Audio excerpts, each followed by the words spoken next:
Assalamualaikum warahmatullahi wabarakatuh. Perkenalkan, nama saya Andi Desi Faradillah, NIM D1B1 20154, kelas 05 ahli jenjang. Pada kesempatan ini, saya akan menjelaskan tentang materi spesimen darah untuk memenuhi UTS mata kuliah kimia klinik. Pertama, saya akan menjelaskan pengertian spesimen darah. Spesimen darah adalah pemeriksaan sampel darah yang diambil dari tusukan pada jari atau pembuluh darah pada bagian tertentu, seperti lengan, dengan menggunakan jarum yang bertujuan untuk mendeteksi penyakit, racun, atau zat tertentu.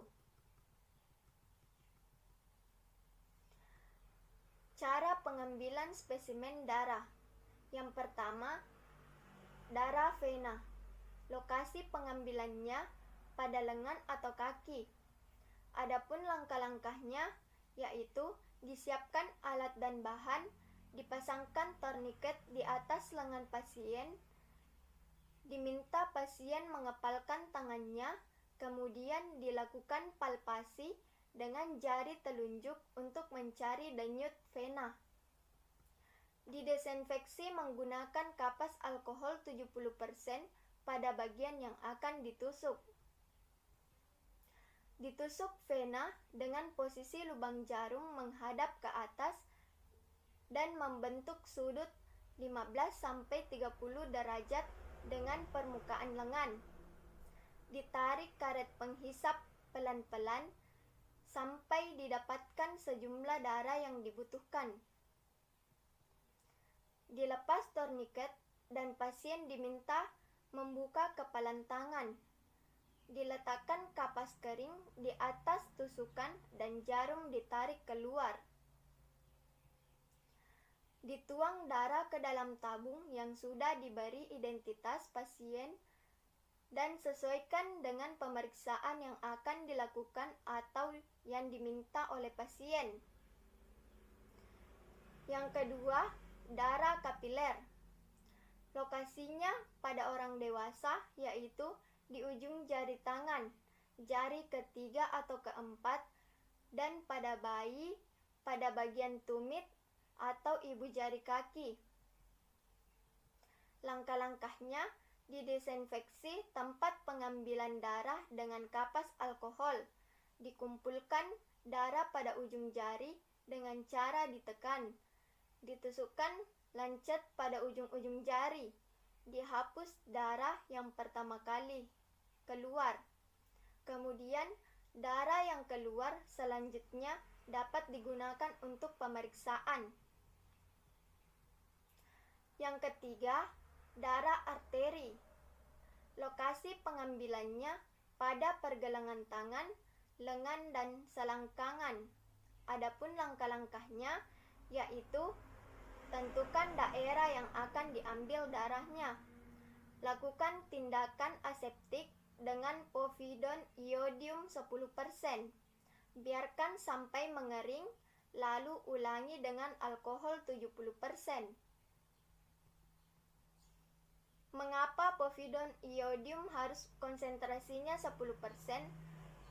Karena efek samping yang akan ditimbulkan jika povidon iodium 10% berada di bawah atau di atas 10%. Jika povidon berada di atas 10%, maka akan menimbulkan iritasi kulit, dan povidon iodium 10% dapat mempercepat penyembuhan luka dengan menghambat perkembangbiakan dari bakteri atau jamur yang berada dekat pada luka. Selain menyebabkan iritasi, penggunaan dosis povidum iodium di atas dari 10% bisa menghambat granulasi povidon iodium di atas 10%.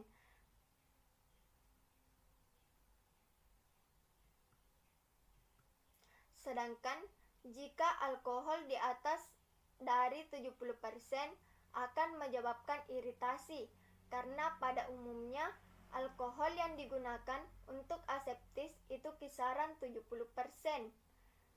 hingga 75%. Dan jika alkohol tersebut mengenai kuman, maka secara lambat alkohol akan menembus sepenuhnya ke dalam sel dan membuat kuman atau bakteri mati.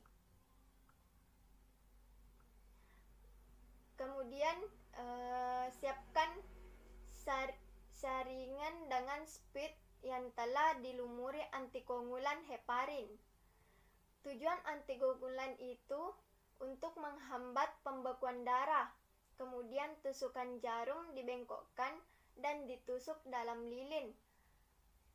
Alasan ditusukkan dalam lilin yaitu supaya darahnya tidak keluar. Oleh karena itu, jarumnya dibengkokkan dan ditusukkan ke lilin. Penanganan sampel.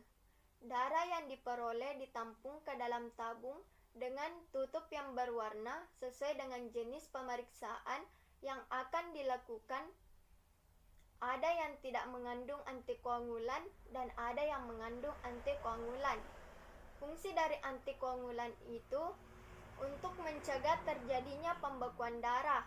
Darah yang dimasukkan ke dalam tabung berisi antikoagulan kemudian dihomogenkan dengan cara membolak-balik tabung kira-kira 10-12 kali secara perlahan dan merata. Pengawetan sampel. Pengawetan sampel yaitu tindakan mengamankan sampel atau spesimen agar dapat disimpan dan diawetkan beberapa waktu sebelum dan sesudah dilakukan pemeriksaan laboratorium atau sebelum dikirim ke laboratorium rujukan. Tujuan pengawetan sampel yaitu untuk menghindari pengambilan sampel atau spesimen berulang kali pada pasien. Langkah-langkah pengawetan sampel. Yang pertama, sampel darah yang sudah selesai dianalisa atau diperiksa diawetkan dengan cara disimpan di kulkas pada suhu 2-8 derajat Celcius. Yang kedua, masa simpan darah adalah 7 hari setelah darah diperiksa atau dianalisa. Yang ketiga, darah yang sudah lebih dari 7 hari dan tidak ada komplain dan pengulangan akan dibuang di tempat sampah infeksius. Kenapa darah tidak boleh lebih dari 7 hari? Karena usia penyimpanan darah bisa berpengaruh pada kemampuan darah memberikan oksigen ke sel-sel yang membutuhkan. Darah yang sudah disimpan lebih dari 7 hari, tingkat keberhasilannya sangat berkurang karena fleksibilitas sel berkurang. Penyakit yang berhubungan dengan pemeriksaan darah. Yang pertama, penyakit hemofilia. Diagnosisnya dapat dilihat melalui tes CVS dan tes darah. Pengobatan penyakit hemofilia dibagi menjadi 2. Yang pertama, hemofilia A. Yang kedua, hemofilia B. Hemofilia A itu diberikan suntikan obat Octocok alfa, sedangkan hemofilia B itu diberikan suntikan nonakok alfa. Adapun faktor pencetusnya yaitu penyakit keturunan, sistem imun tubuh yang lemah, menderita kanker. Keluhan yang biasa terjadi yaitu mimisan yang berlangsung lama, perdarahan pada luka yang membutuhkan waktu lama untuk berhenti, perdarahan pada gusi yang berlangsung lama, mudah memar pada kulit, otot yang mudah bengkak dan terasa lunak, perdarahan hebat setelah cedera atau operasi, rasa sakit dan kaku di daerah sekitar sendi, seperti siku, akibat perdarahan di dalam tubuh atau perdarahan internal. Yang kedua, penyakit malaria. Diagnosisnya dapat dilihat melalui RDT atau Rapid Diagnostic Test. Yang kedua, tes serologi.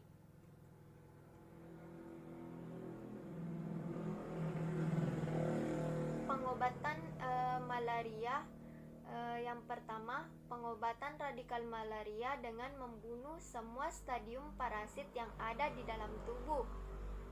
Adapun malaria tanpa komplikasi, pengobatannya adalah malaria falciparum, kemudian pengobatan malaria vivax, malaria oval, dan malaria malariae. Faktor pencetusnya. Penyakit malaria dipengaruhi oleh 4 faktor utama, yaitu lingkungan, perilaku, pelayanan kesehatan, dan keturunan. Keluhan yang biasa terjadi yaitu demam, menggigil, dapat disertai sakit kepala, mual, muntah, diare, dan nyeri otot atau pegal-pegal. Kemudian gangguan kesadaran, kejang-kejang, panas sangat tinggi, mata dan tubuh kuning, perdarahan hidung, gusi atau saluran cerna, nafas cepat atau sesak nafas, muntah terus-menerus, dan tidak dapat makan dan minum. Warna air seni seperti teh pekat dan dapat kehitam-hitaman. Jumlah air seni kurang, bahkan sampai tidak ada. Telapak tangan sangat pucat.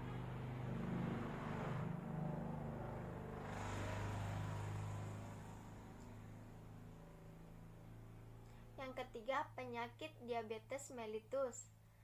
Diagnosisnya, pemantauan hasil pengobatan dapat dilakukan dengan menggunakan pemeriksaan glukosa darah kapiler dengan glukometer.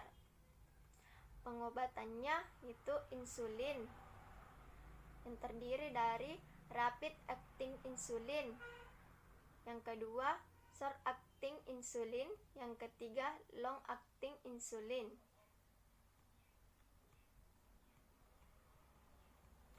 Adapun obat-obatannya yaitu doxycycline, mefloquine, chloroquine.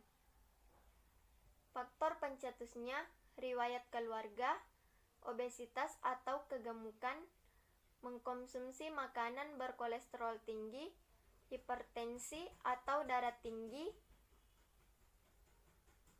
Keluhan yang terjadi: poluria atau sering buang air kecil, polidipsis, sering haus, polifagia, banyak makan atau mudah lapar, penglihatan kabur, koordinasi gerak anggota tubuh terganggu, kemudian kesemutan pada tangan atau kaki. Timbul gatal-gatal yang seringkali sangat mengganggu. Kemudian berat badan menurun tanpa sebab yang jelas. Yang keempat, anemia. Diagnosisnya dilakukan dengan cara tes darah untuk memenuhi jenis umum dari anemia.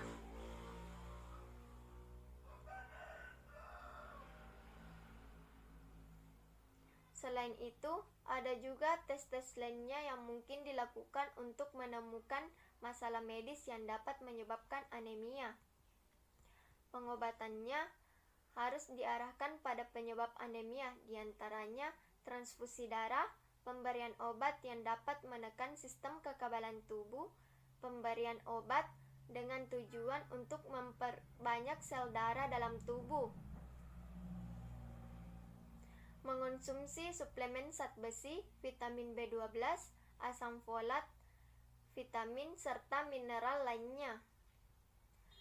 Faktor pencetusnya: kekurangan vitamin dan nutrisi seperti rendah zat besi, vitamin B12, dan folat, gangguan usus sehingga kemampuan menyerap nutrisi dan vitamin berkurang, memiliki penyakit kronis, kemudian terdapat riwayat penyakit yang sama di keluarga. Faktor lain seperti paparan zat beracun, kondisi imun tubuh, dan lain sebagainya. Keluhan yang biasa terjadi: selalu merasa mudah marah, tubuh lebih sering merasa lemah atau lelah saat berolahraga, sakit kepala, kemudian mengalami masalah sulit berkonsentrasi atau berpikir. Dari yang sempat saya sampaikan tentang spesimen darah, lebih dan kurangnya mohon dimaafkan. Wabillahi taufiq wal hidayah. Wassalamualaikum warahmatullahi wabarakatuh.